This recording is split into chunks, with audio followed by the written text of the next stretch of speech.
Welcome to Unlocking the Parenting Code. I'm Kathy, and this is the space where we dive into real-life parenting stories. Because let's face it, raising kids today can feel like trying to crack a complicated code. Together we'll explore the ups and downs, share insights, and swap tips that make this journey a little smoother. So grab a cup of coffee, relax, and let's unlock the parenting code together. Today, I'm excited to introduce Atara Michelle. Atara is a licensed marriage and family therapist, wife, and a homeschooling mother of 4, ages 8, 6, 5, and 2.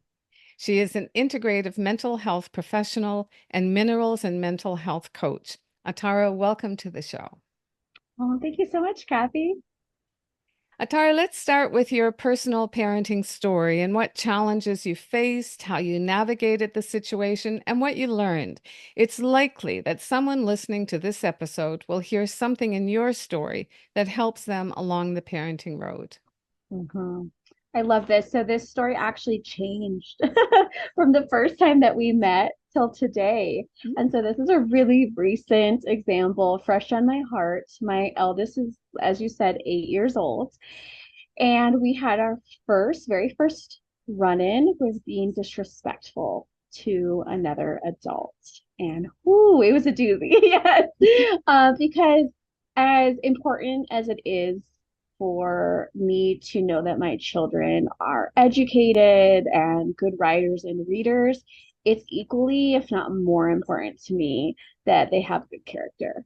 And so my children were playing outside, and recently we've gotten some new neighbors and some young other kids, which is wonderful for them.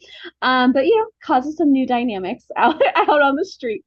So they were playing in my neighbor's tree, and she poked her head out the window and asked them to please stop because the trees, they're not in great health, and she's worried they're going to tip. Well, I wasn't there for this, but uh, she asked them, I think, and made the request, and my oldest said something along the lines of, "Well, we're not hurting anything." And she said, "No, I understand," and then kept the boundary and asked them.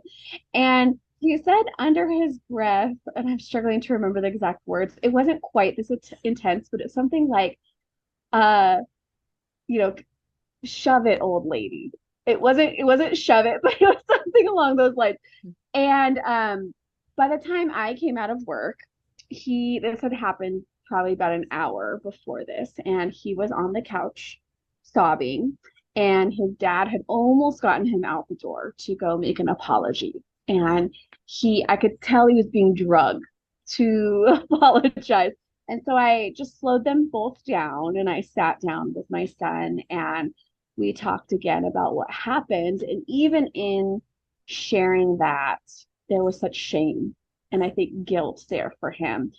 He had already picked up on that what he said or did was wrong, and so he even struggled to say that. And so I really slowed myself down and attempted to give him the time and space he needed.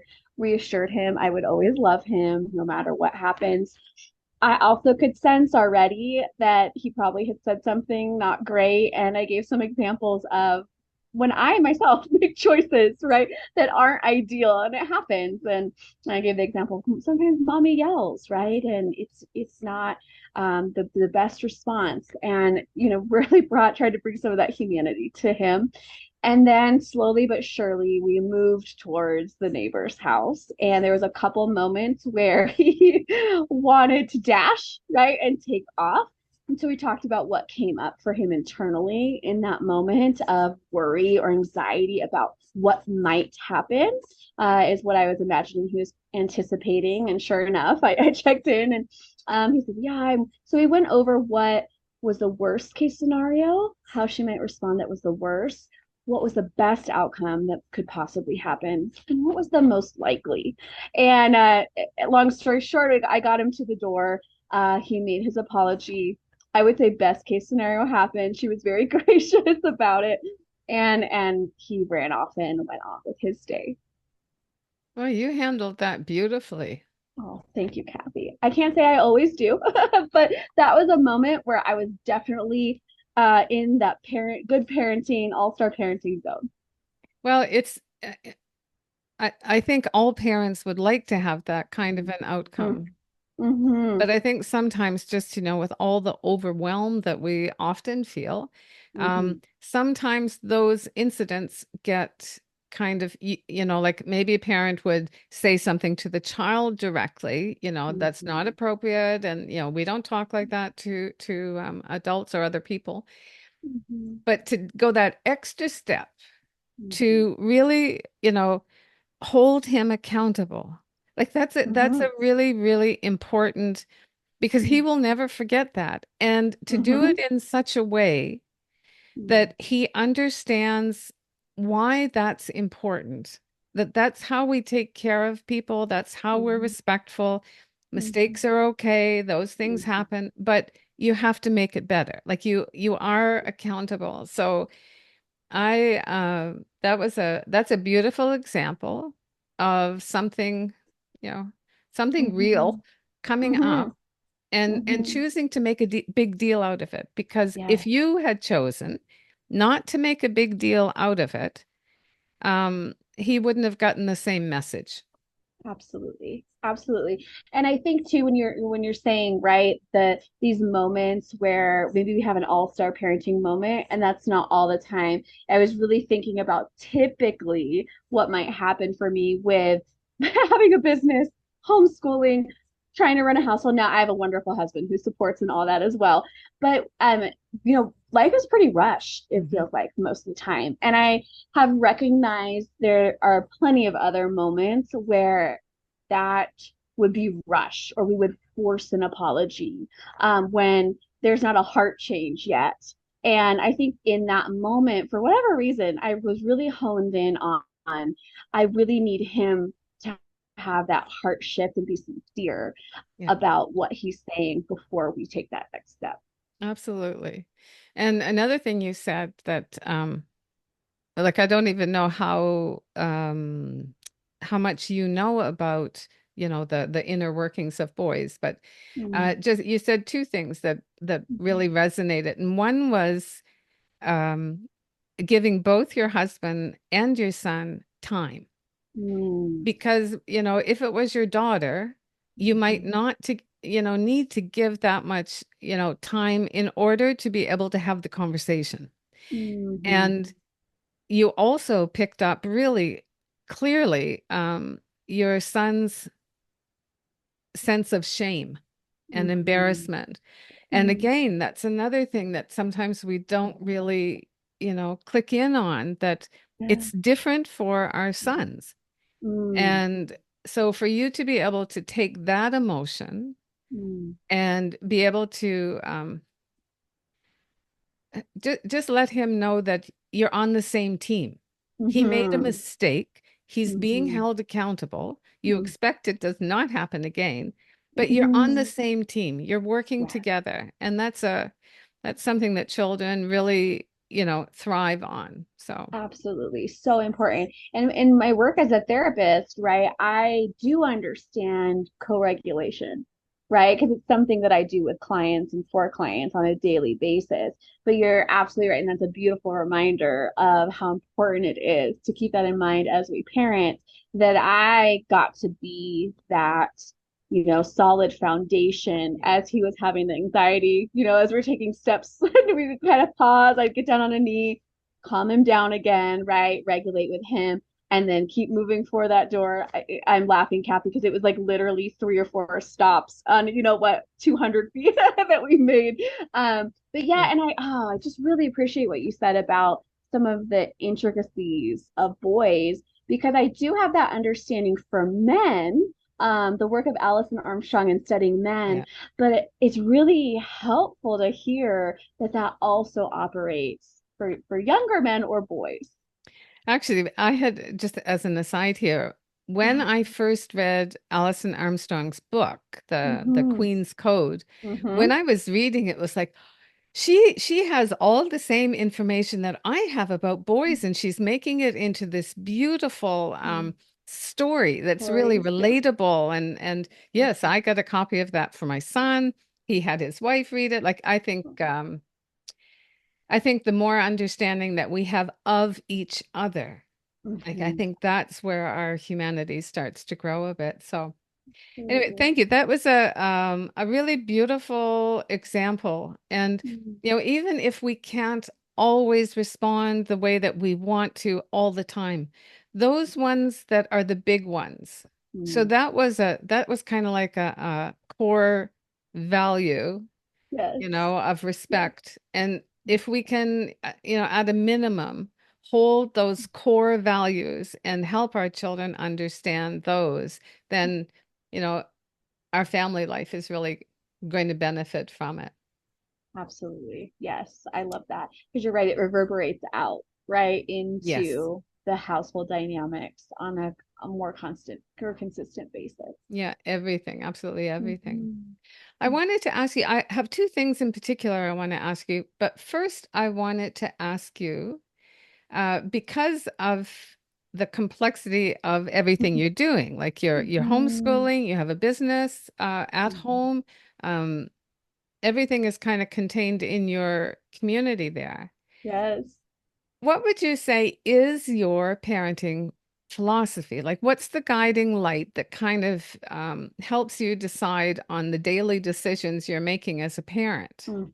I love that question. And it's so foundational as well to who we are as a family. We have always, even as we were, I was pregnant with 4 kids, knew that we wanted to prioritize being present for our children above anything Mhm. else. And then everything is revolved around that. And I'll even say not even for our children, but being present together as a family. So sometimes that also, the relationship with my husband, the marriage is also key to that. And being present with one another and making time for one another. And so the impact of that then is the realities of this world, and especially in the United States, and we're from Southern California, is whew, it is hard to live on a single income, in the current economy. And, this has gone on for years, right? It wasn't ever super easy for us. So we made sacrifices, right? We don't eat out very often. We don't go on big trips, big vacations. We don't, have, a lot of splurges in our lives. And yeah, I'm not gonna lie. Some days we go, oh, wouldn't it be nice, right? Or we're looking at keeping up with the Joneses. Sometimes that does happen. Mhm. I'm an avid traveler. I love experiencing other cultures, and so that would be a dream of mine. And also, I know that what we are doing and the choices we're making to be present for our kids and have such an impact on them is worth it and then some, right? It is, yeah, go ahead. Well, I was just curious, um, where has this come from? Like that both you and your Mm, husband have that intense focus on being present. So is that from your own history or is that from a cool. future desire or where did it come from? Yes, great question. So my husband, that was certainly modeled in his household. He also was homeschooled as a child. I know his family spent a lot of time together, and they all even still have beautiful relationships with their parents and know that they're dependable and can rely on them. I did not have that experience. And now, not to say that I didn't have great parents. Both of my parents are amazing. Life just looked really different for me. So when I was about 6 years old, my parents divorced. And that adds a lot more stress on both parents. My mom then had to really, I think, step up. She's also a therapist, and she really had to take on a lot more work. Her background as well, I think, informed her mindset that my kids shouldn't need for anything and even shouldn't want for anything because she was raised in a really affluent household. But what that meant then is her presence with us was just really lacking. Sorry, mom, don't mean to throw you under the bus, but I think these are things we've talked about. Um, I went to public school, and after public school, I went to daycare until she was off. Really, probably I'm trying to remember, but anywhere between 5:30 and 7 p.m. at night. And then what we had an hour, maybe 2 hours together in the evenings, and then you start the day over. And my dad, I got to spend, one day a week and weekends with him. And also, he was very intentional with the time that we were together. But the result of that was certainly not as much focus on who they wanted to develop and the input they wanted to put into our life. There's just a lot more influence, and that's not a bad thing. It just creates different results. Yeah. Yeah. Okay. Yeah. That's a little bit clear. So, Yeah. and that leads directly into the second part that I really wanted to tap into your wisdom about, because Mhm. I am just, I'm kind of astounded. Like I know COVID has an influence, and I know the political situation in North America also has an influence, but there are so many parents that are Mm, choosing homeschooling. mm. And Mhm. and recently, especially, I have met so many parents of larger families that are Mhm. choosing to homeschool. Uh-huh. So, so the first thing I think of when I think of someone who is being homeschooled is either it's coming from a place of um, wanting to get away from the public Mm, school system for mhm, whatever reason, mhm. or wanting to create something that can't be created in that system, and they want to create Yes. that in their own home. Yes. I also think it is quite courageous to be able to, like, our children are the most important things in our world. Yes. And to be able to take that step to Mm, say, I think I can do this better mm, than sending them someplace else. I think that takes mhm, a little bit of, not a little bit, I think it takes courage because mm, it's maybe more normal to mm, say, we're a two-parent working family, we need to put them in school, and mm. I think that's more the norm. But Yes. today there are so many people that are choosing to homeschool. So I wonder if you can just talk a little bit about having, four children between Mhm. 8 and 2 years old. You're homeschooling, so that's three of them that would be Mhm. homeschool. But really, if you've got a toddler, you're homeschooling the She's also, toddler. yeah, picking it up. Yep. Yes. And then you have two adults in the building, but you Mhm. also have a household to run and a business to run. And both of those are full-time jobs. So you've kind of Mhm. got a minimum of three full-time jobs. Mhm. And, Mhm. how do you balance it? What do you find are Mm. the challenges, and what do you think are the main reasons that you wouldn't give it up for anything? Mhm. Mhm. Yeah. Um, I just loved your reflection. I think you reminded me of a great book. Uh, Sarah McKinsey, I believe is her name. The book, though, for sure is called Teaching from Rest. And in that book, before the first year I started homeschooling, I was feeling very anxious and asking some of those questions of like, can I do this? What am I doing? And I read that book, and it just really spoke to my soul. And one sentence in particular, she said, nobody is going to care more about your child and your child's education than you will. And I went, ah, there it is. Absolutely. I resonated with that 100%. And that really then drove and gave me the confidence of I can do this. I am. And from my Christian worldview, I am literally created with the capability to provide for my children in these ways. And that really gave me some assurance. Can I So going just back step to, in just yeah, 1 second, just of just to course. on that particular part? I Mm, know that some people would respond to that saying that you could look at it from a negative point of view, mhm, that mhm, because your children are the most important people in your world, mhm. that they will not have the experience of being part of a group where Mhm. the expectation and the guidance is not as intense as Mm, from your own parent. So mhm. have you come across that, or have you thought about that, like to create that balance? Yeah, absolutely. And the way that we really are intentional at creating that balance is giving them exposure to other adults.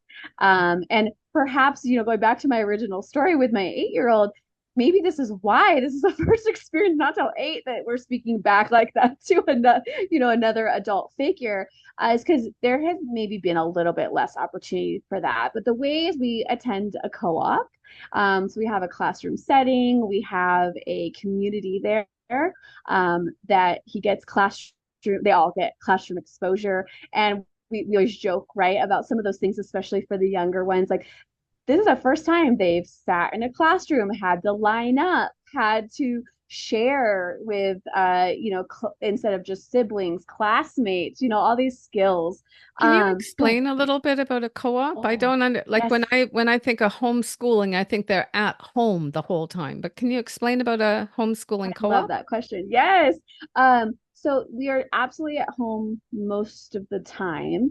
A co-op or a cooperative is where different families come to, a building together. We attend one day a week, and we work together to make a school setting happen. And so our co-op, what this looks like is I teach, all of us teach a class, we assist in a class, and then we get a free hour as a mom. That's great, right? To sit and have your coffee and quiet for a little bit. But it's wonderful because I get, to experience different children. I get to experience different age groups. I taught high school one semester, which is so fun for me because that's not my world right now. And yeah, we also get to share resources. My eldest, we don't have an official diagnosis, but we're pretty sure he's dyslexic. And I have gotten so much encouragement and resources from the other mamas at our co-op as well, who are further along, right, in the process and maybe have junior hires or high schools. And this curriculum worked really well. We loved this for math or science, and that's been really beautiful. Also, they are getting exposed to subjects that maybe aren't my strongest skill set, and also not my teaching style. And even this week, he was really struggling in this writing class, right? It's handwriting skills. And I went and talked to that mama, and she said, "Oh, yes, I could see his defeat." And we really got to talk about how what she observed and how she worked with it and supported him. And that also is encouraging me and gives me some different ideas. That actually sounds like a really good situation, like for both So fun. exposure and for feedback. How many Yeah. children would be involved in that? Well, so it really varies. You can go all the way from a couple families coming together at a home, 3 or 4 families, and maybe you rotate homes. Ours is definitely a larger scale production, and we have a couple hundred kids. I think this semester, I'm on the admin team for that. We have 28 families. And I actually don't know the number of children. I'm sorry, but yeah, we have a big group. And it's so fun too, Kathy, let me say, because my kids also get exposed to different ages, right? They're interacting with high schoolers, with junior hires, and it's really fun to see. And that's like once a week? Once a week. Yep. And let me add, we also do, extracurricular activities, like swimming lessons, horseback riding, gymnastics. I'm really excited as they get older. As a business owner, I would love them to learn business skills, and how beautiful for them to have more time and to spend at an internship, even as maybe an early high schooler, and learn some of those skills earlier in life. So that's what I also love about homeschooling, that it allows us a lot of flexibility. Wow. If like when you're talking about homeschooling, so if they go out for one day a week, do you keep it for like is it a 5-day week so that on the weekend they are off? And if Mhm. that's the case, what would you say is the percentage of the day that they're actually spending on academics? Those are great questions. So our schedule, because it's so full, on different days, is a little different than I think a typical family's. My Monday and Wednesday, I'm jam-packed. It's full. I have like 7 to 8 clients, on those days. So we really shift in 2 ways. One, either my husband steps in and really takes over, and also, depending on where we're landing that week, sometimes on Saturdays, we will add in a day so that they are doing something like maybe a reading lesson, but we didn't really get to cover our other core subjects. Right now, we're doing a lot of memory work. We use a classical model of education. So we're memorizing facts. You know, my 5-year-old says things like Mesopotamia, right? And learning the uh, scale. Oh my gosh, I'm blanking in science, right? All the Oh, periodic table. There it is. yeah. Periodic table. He's 5. He doesn't know what these things mean. However, those are the hooks that then we will add, right? Hang the knowledge and understanding on as they progress. But you mentioned, right, having so many in a household. This is a beautiful example of even my 2-year-old is already getting exposed to that stuff. Maybe repeating the songs, maybe catching on a word or two. And then when she reaches an age, she will then start to actually learn and sit down and do that work with us. Have any of your children, especially the older one, who would know what a, public school system means, Mm-hmm. have they Mm-hmm. ever said, "Oh, mommy, I'd like to go there." Have they ever said that? Yes, once or twice. And we had this conversation about time, which was really interesting. And I pointed out that, we would see the bus leaving our neighborhood. And I'd say, oh, they're leaving now. And at the end of the day, I would say, oh, look, they're coming home. And maybe mom and dad is home yet, maybe not quite yet. Um, and he just kind of sat he Yeah. sat back, and I could see you're cerebral, the introvert, so the wheels kind of turn. And then a little bit later he goes, a long time. I said, yeah. I tried to be as neutral as possible. It is a long time. He said something like, I would really miss you guys. And I said, yeah, we would really miss you too. And then something along the lines of, and that's why we want to homeschool you, because we love being with you and spending time with you. And that's, the extent, that was the extent of the conversation. Um, my second born is a girl and she takes after me, certainly more social. So we might have to get her more activities and more involvement as she ages. She's about to be 7 in February. So I can see her needing more time with other people, but it's great because we get to make those decisions based on their personalities and what their individual needs are. So again, um, going back to the percentage of time in a Mm-hmm. day. And the reason I'm asking this is because when I look at a school day, Mm-hmm. and in different cultures, different school days are much longer than other ones. Mm, But when I look at everything that is in there, and mhm, because I've been in the classroom my whole life, mhm, mhm. the amount of time that you would need just for the academics, Yep. I would think easily you could Mhm. squeeze into a few hours. Exactly. You're right on target. So So, at this point in time, I'd say roughly an hour and a half if we're really struggling for the day, 2 hours. And typically we get that done in the mornings. They take after me in that too. I'm a morning person. I like to knock out the work in the mornings. So that's what we aim for, is usually it's about an 8 to 9:30 10 a.m. window. Then they love being involved with daddy's activities. So they'll, whether it's here up in Montana, we're preparing for hunting season. That's how we stock our freezer for the year. So we're practicing with our bow and arrows, right? Or learning different things in that regard. And, it's interesting. You can follow their different passions and really incorporate that into the days as well. that's beautiful. And I do think that the deepest and the richest learning that a child does is if it's something they're interested in, like truly Absolutely. interested in. So, Absolutely. Yes. well, that's There's this whole unschooling movement. I'm a yes. little too structured for that, but it's all about, right?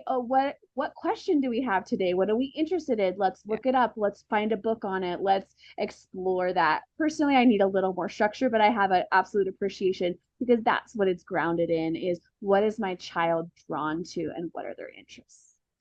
I've spent a lot of time with the Reggio Emilia philosophy, which Mm, really states that a child is competent and capable at all mhm, times in their development.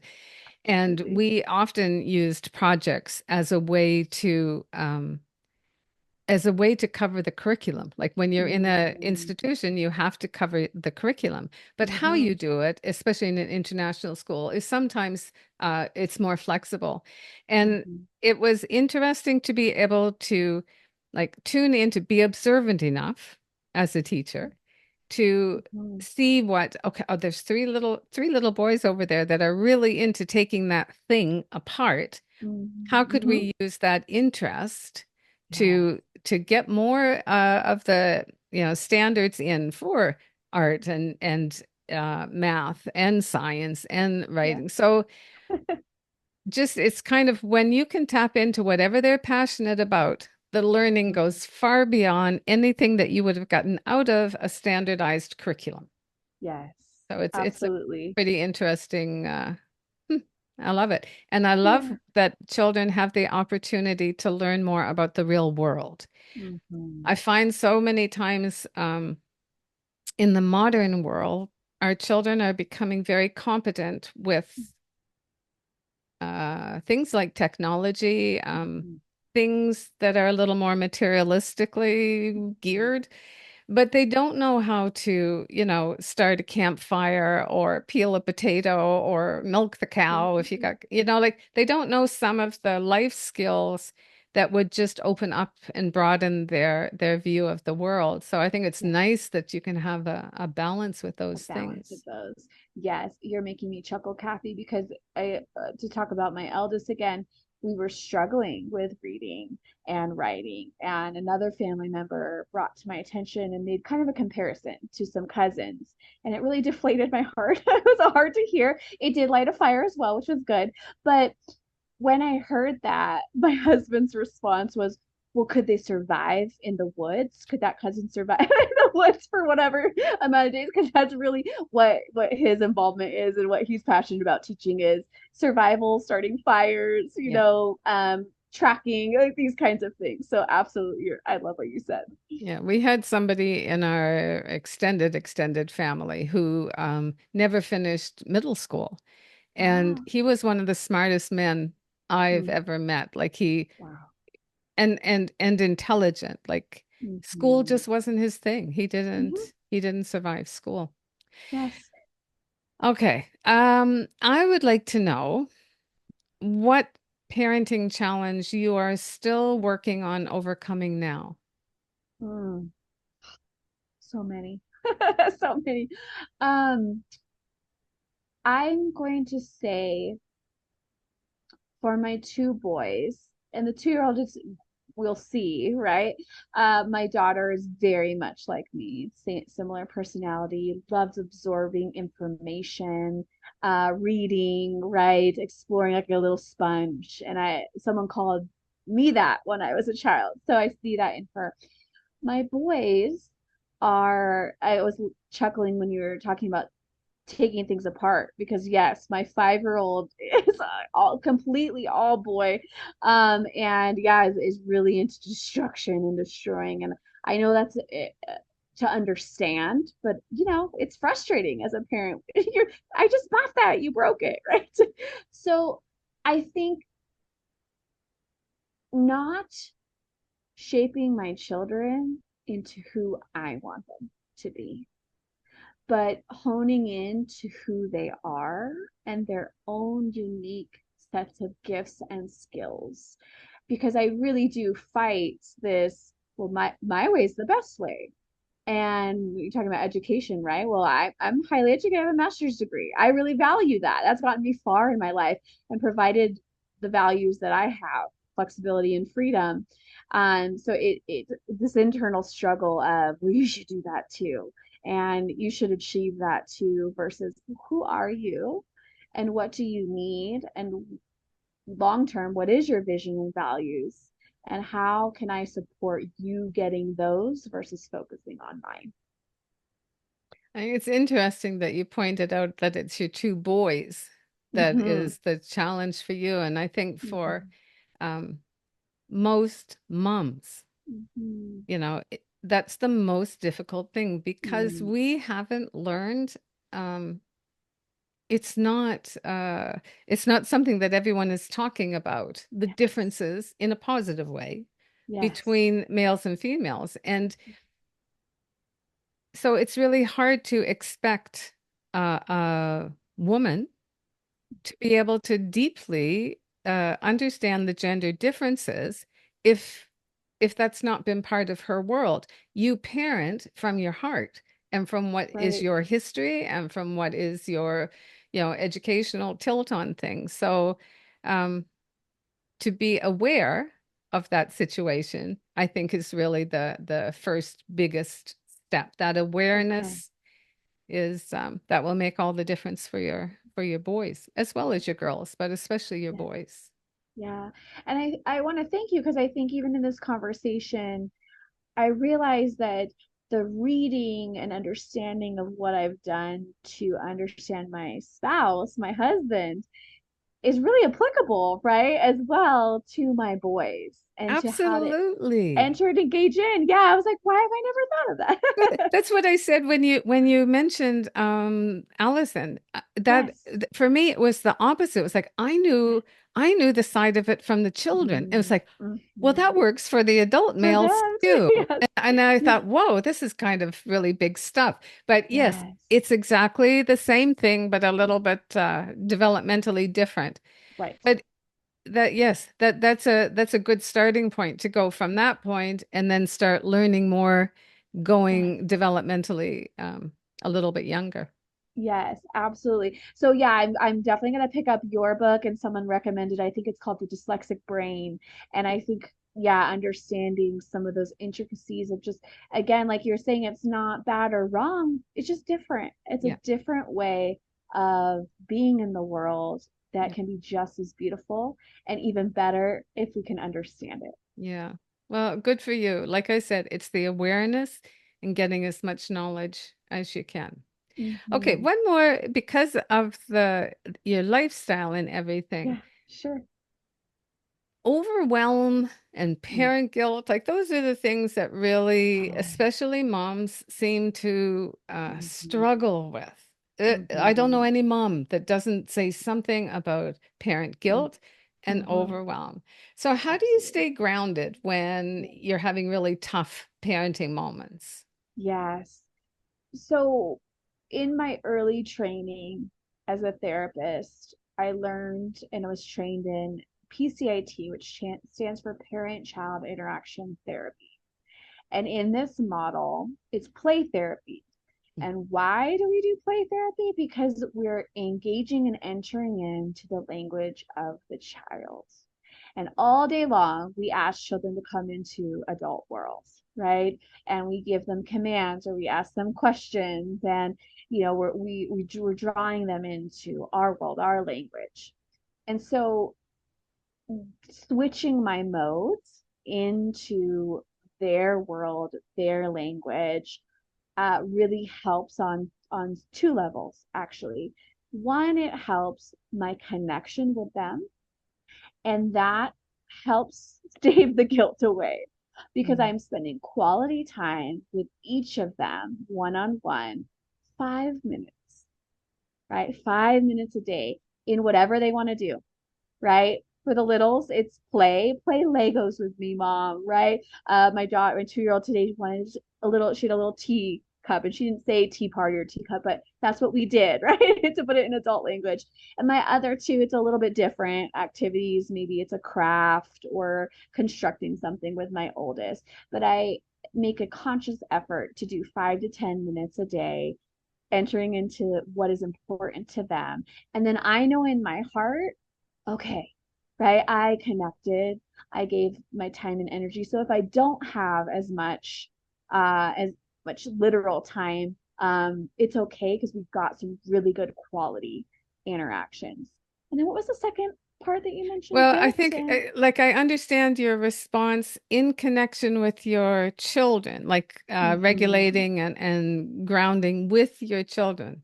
mm-hmm, I'm thinking about, for me, There Uh-huh. seems to be certain times, whether it's a full moon or, Hmm. you know, decades ago with a cycle going on, Yes. there would be times that, either I didn't get enough sleep or I was more Mm-hmm. irritable or whatever.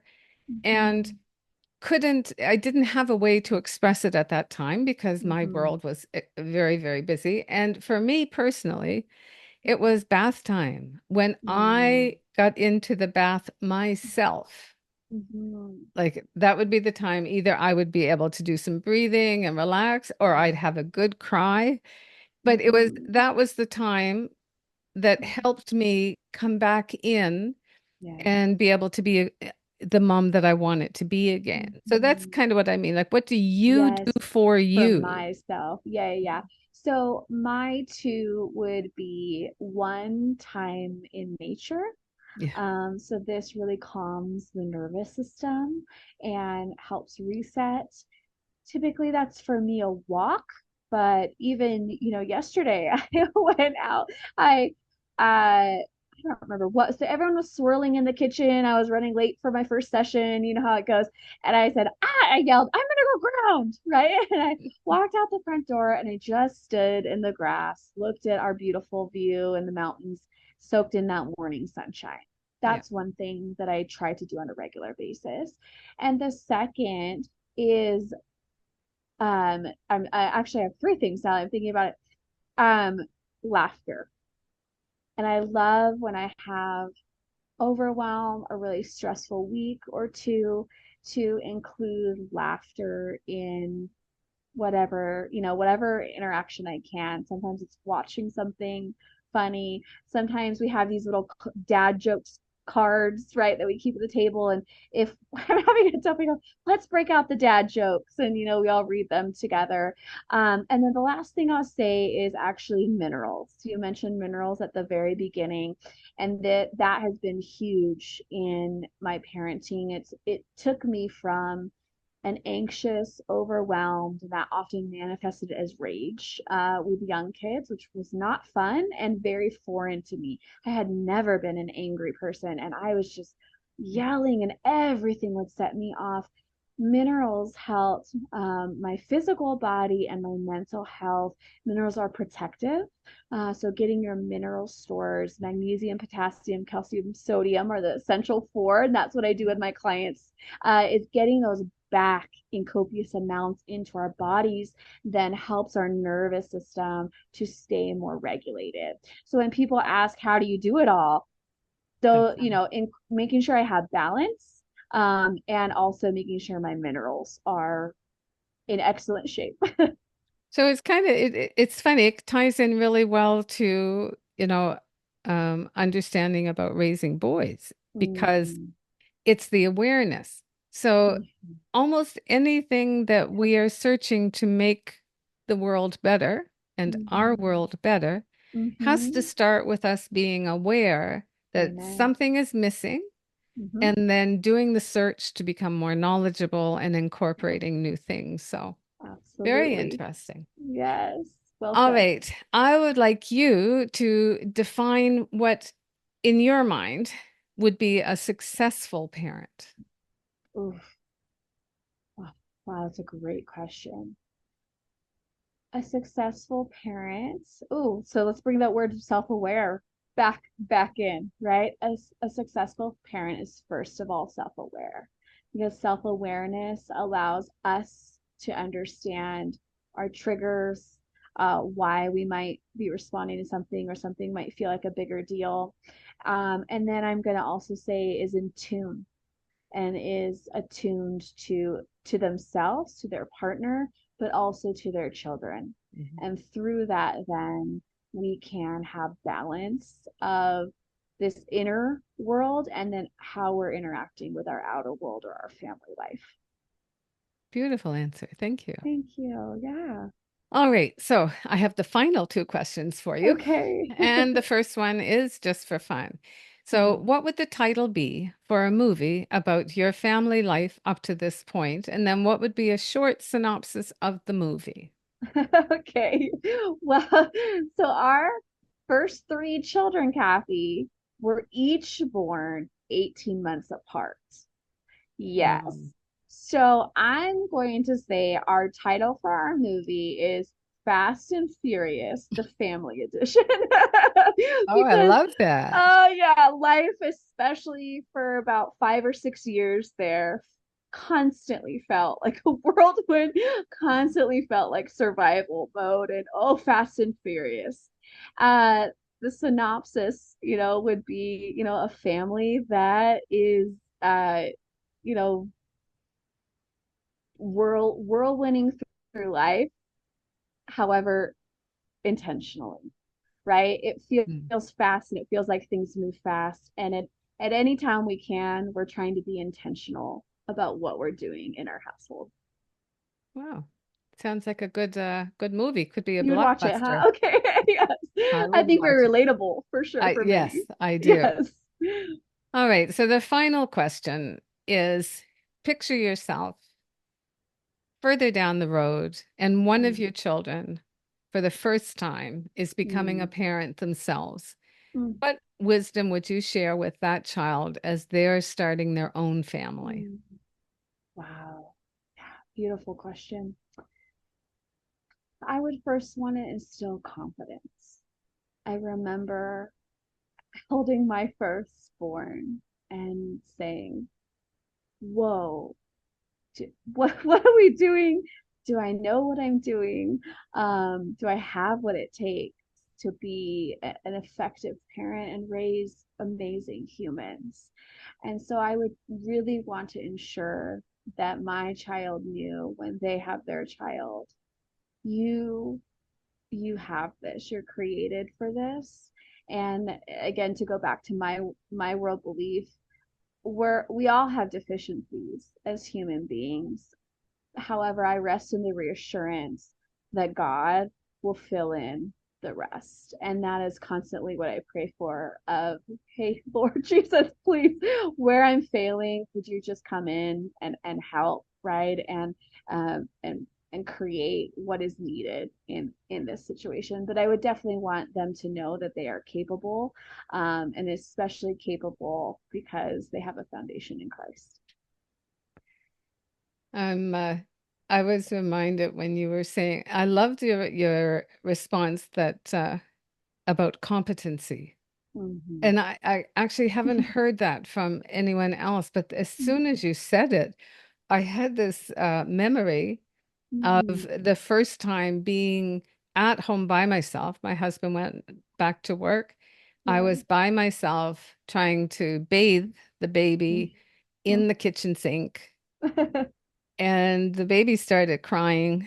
And I started crying. I had to wrap him up, called my friend, said, "Come over. I can't bath the baby." And luckily she was, almost like a sister to me. But that was it. She had had three children. She cut waltzes in, and it looks like a piece of cake.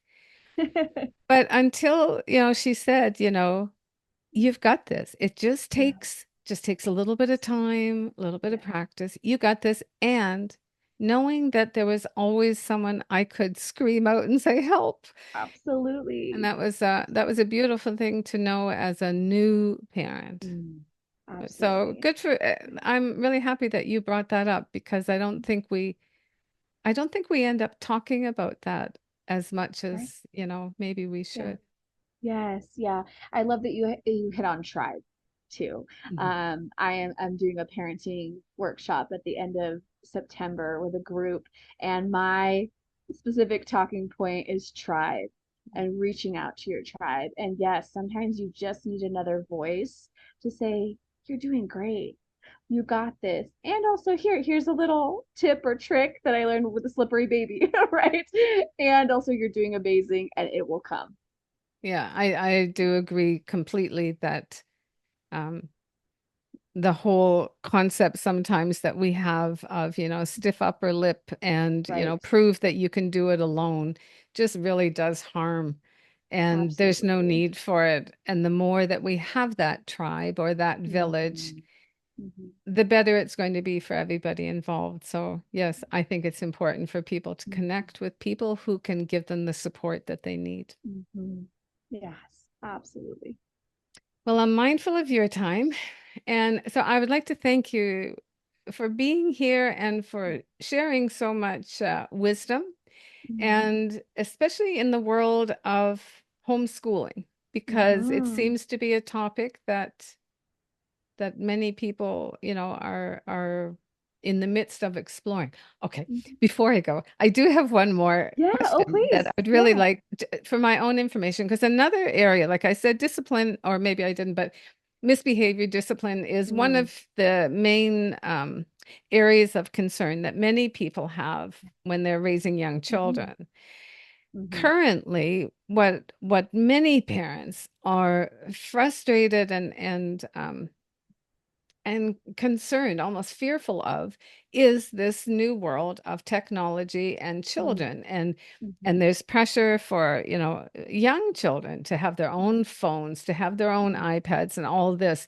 So I would think, as a homeschooler, you would have more ability to have some of those parental controls that are not just on the device, if there is a device. So I just very quickly, I'd be interested to know how you and your husband um, attack the concept of technology with your children. Ah, yeah, it's great. Great topic. God, it's so hard. It's so hard. You're even making me think about, I was talking with some moms this last week about inappropriate exposure, right? To maybe pornography or other images. And oh, right there, it's just such panic and fear. It immediately gets brought up. We honestly do I'll say as little as possible right now. We really encourage getting outside, encourage creativity. We're getting to the age, the oldest two are starting to say, well, I'm bored. Right. And I said, well, that's a great opportunity, right? That's a great Yep. opportunity to use that brain. Yeah. And so we watch a couple shows, maybe they get like 30 minutes of TV a day. Oh, I'll say, Kathy, the other resource I love for parents, it's called a story button, and it's like a little old school radio, it looks like, and it has kids stories or like kids podcasts that are age appropriate for them. And so when the two younger, really the youngest now is the only one having quiet time, the olders will get to listen to some story time on those. And that's another great way where they can get entertainment, but there's not an overstimulation, and we don't have to fear about them getting exposed to something concerning. uh, as far as long term looking forward, I really think we're probably going to only give phones when they start driving, Hmm. and when it's, they're out of the house, or maybe a little bit younger when they're out with friends. But I think it will be those types of phones I'm seeing coming out that do not have apps available on them. It will just be phone calls, text messages type communicate. Maybe I don't even know if you can browse the internet on that, and that'd be okay with me. I wouldn't want that. So right now we just really limit it, and I have yet to hear from any of my children, why can't I have this? Why can't I? They really don't ask for it much or long for it, and it doesn't seem to be a problem as of yet. So they might have less of an awareness of what is What becoming other normal. peers? Yeah. Exactly. Do you use internet and online resources for your curriculum? We not very rarely, Okay. and not unattended.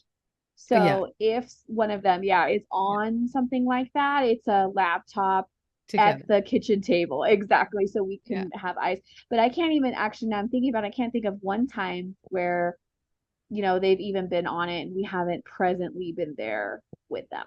yeah.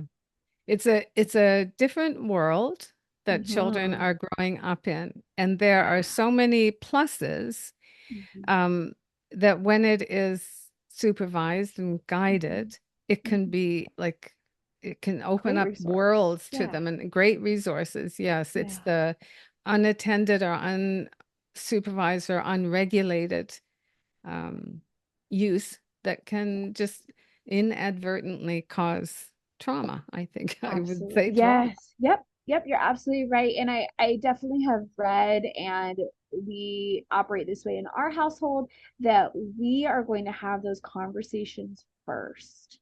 And so we, in an age appropriate way, of course, but we talk about, like there's stuff out there on phones or on a computer that isn't great for us. It's not the same, similar that we talk about scary movies. They Yep. know when a commercial comes on, my oldest especially is great, but everyone cover your eyes, right? And we talk about just because it doesn't benefit you. We Yeah. don't want to absorb that because it's not good for your spirit and not good for your minds. And we take a similar approach as anytime we engage with technology, so they know, and they're aware that if something like that pops up, what to do about it, not out of shame, not out of guilt, but just out of openness and connection and communication. Yeah. Well, Yeah. well, thanks a lot for Oh my gosh, being thank open to you. answer that last. I just was curious how that would go. Yeah, Thank you very, yeah, very much. I of appreciate course. your viewpoint and your willingness to share so much with us. So thank you. If you're a parent raising a boy in today's complex world, be sure to explore sonhoodcoaching.com. You'll discover expert guidance and support designed to help you unlock your full parenting potential. As Amelia Gambetti says, this job is too difficult and too beautiful to do alone. Together we can explore this adventure and discover the magic of raising boys.